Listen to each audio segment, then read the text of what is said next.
want to talk this morning about artificial intelligence and what I think we can do with this that might be a little different than some of the other things that you're looking at. What we like to call this is not just artificial intelligence, but artificial enlightenment. If you think back, since Mesopotamia, people have looked for ways to describe their world. Right? They've looked for ways to take very disparate data sets to understand how to bring that data into the individual decision making. And that's not easy because the human brain isn't very well tuned to take massive amounts of data and make decisions on the spot. So we've created all sorts of tools, from mathematics to the abacus in 3000 BCE to differential equations in the late 1600s, to make sure that we're able to take the information that we need from our world and make decisions.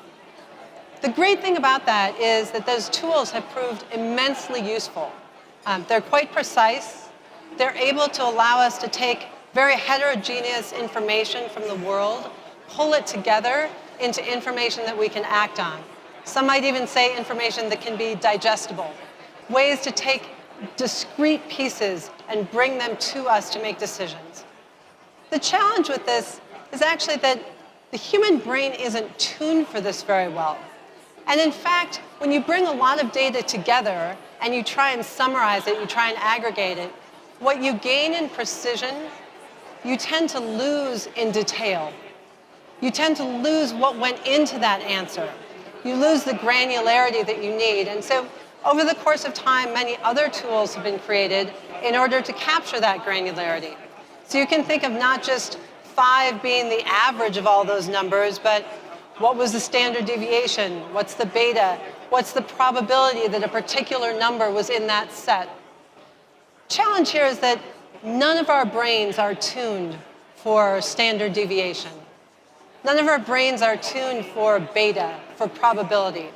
And so in fact, what we find is that people, when presented with important data, are relatively poor at acting on that data.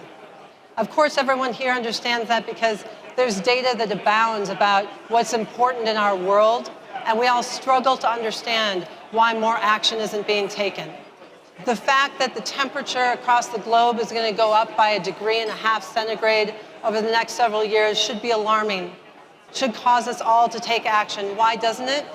Because that 1.5 degrees centigrade is trumped by the fact that in your personal, tangible, lived experience, temperature fluctuates much more than that, right? People think about, is it going to rain on Tuesday, right? What if I walked here and it was 12 degrees and when I walk home it's 40, right? So the lived experience that we're able to understand and make decisions on feels so different than the aggregate data that we're supposed to take action on.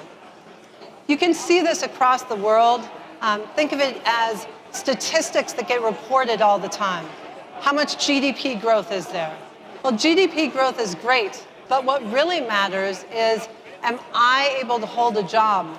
Am I able to provide for my family? Right? Not whether the GDP growth is growing on an aggregate level. We've known for a long time that humans have a difficult time making decisions based on this aggregate data. And in fact, about 24 years ago, when I looked slightly younger, we started to do some experiments with what would happen if you could bring the individual, discrete, tangible data to people in the midst of a system, in the midst of what's going on in a broader context. Could you help people to make better decisions? And in fact, you can. What you're seeing is pictures of some work that I did when I was at MIT on HIV. Right? As everyone knows, epidemiologists use relatively complex equations to look at disease transmission. That's not how diseases actually get transmitted. Right? The fact that the probability of contracting a disease is a certain probability doesn't matter on an individual level. On an individual level, it's fairly binary. Something either happens to you when you interact with someone else or it doesn't.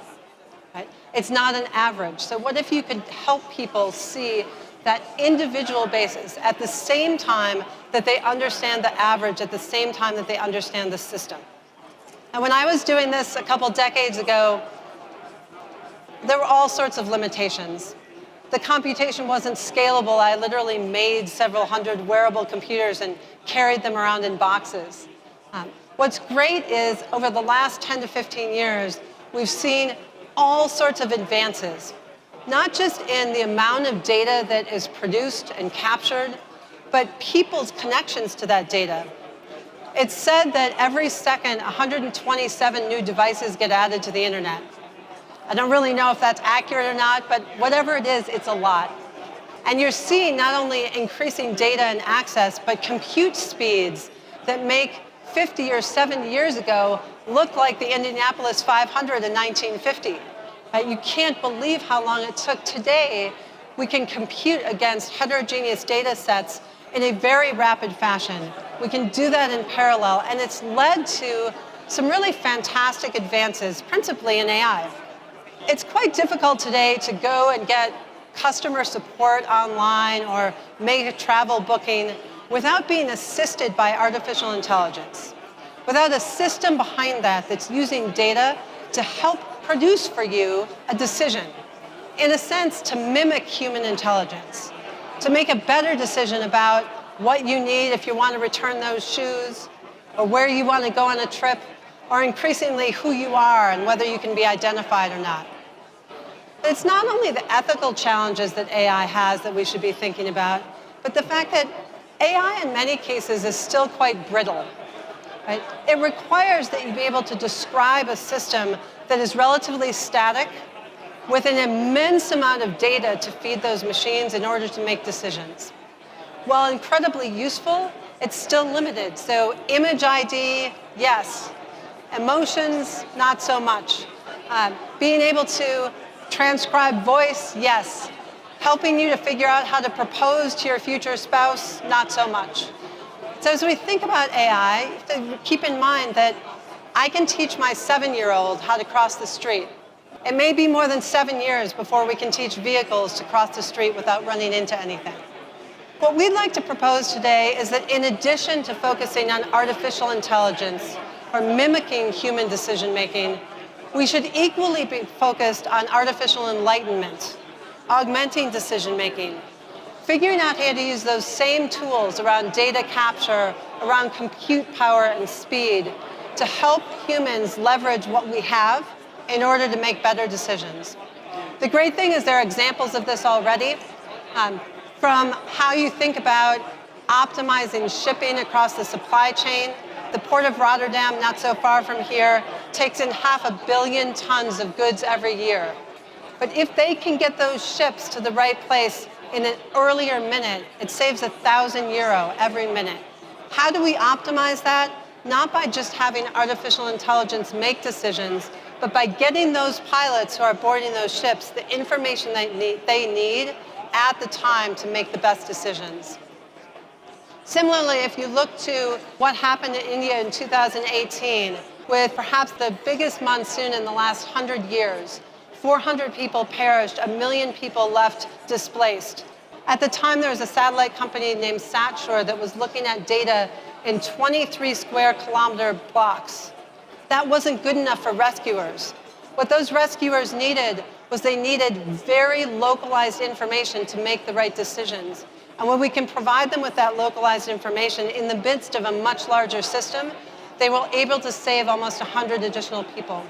You can see this all over, from precision agriculture to what's happening in public health. In 2017 in the US, 130 people were dying every day because of opioid overdoses. That's a terrible statistic, but that statistic is 3 years old. It doesn't help us help those people, right? There's a startup out of MIT called BioBot that uses information that comes off of sewage and water runoff that is able to pinpoint different sort of drug uses by neighborhood, helping public health advocates not only to understand the greater system in which they're operating, but how to augment the decision-making that they're doing on the ground, door to door, to change an outcome. This is true whether you think about banking and transactions at the edge, all those connected devices and how they're moving our economy forward. But it's also true if we go back to a really important point around GDP. GDP is growing, but I said earlier, it doesn't matter if I don't have a job that provides for my family. Many, many people around the world understand that skills degrade more quickly, that they need to upskill. In fact, if you look to the US alone, there's $1.6 trillion in student debt. It's not that people aren't trying. Right? What they need is a way to connect the basic skills that they have, where they live, what the job market is, to the skills that they need in order to be able to generate more income. At Citi, we've developed a platform that does this called Worthy. How do you assess the worth of the skills that you have today? What skills you could add to that in order to be able to do a better job in a changing economy to provide for your family? The same is true for place-based investment. We know that there are so many communities around the world that require investment in order to move forward. It's very difficult to get information on a granular level about what those communities need. Do they need help getting out of a food desert? Is it more about affordable housing? Is it really about youth services? So when we look at the advances in data, in compute power, in parallel computing and cloud, we look at Citi about how we bring all this information together to help people make individual decisions. With Citi Builder, you can go on and find out where is it that you could put your money to work to help a community advance. I hope that one thing that you'll find this week and this year as we enter a new decade is that the tools that have come of age in the last 10 years can be used for artificial intelligence. They can be used to mimic what our human brain can do. At the same time, I hope you'll embrace the fact that they can be used for artificial enlightenment. They can be used to help all of us individually make better decisions in the context that we're in to move the world forward. Thank you so much. Thank you.